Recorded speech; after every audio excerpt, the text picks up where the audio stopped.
Why do I kind of like it?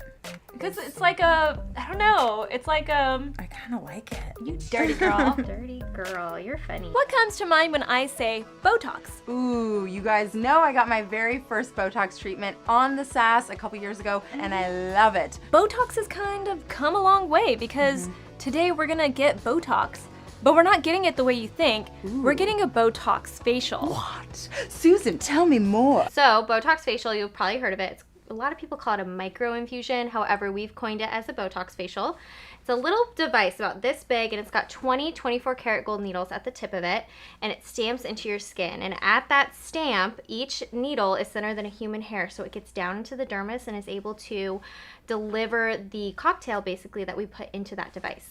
Wow. What's so great about the Botox Facial is basically 0 downtime. Oh, it doesn't hurt. It doesn't look like it hurts, which is good. I mean, it's nothing like a I mean, you're microneedle. going so fast too. This is great.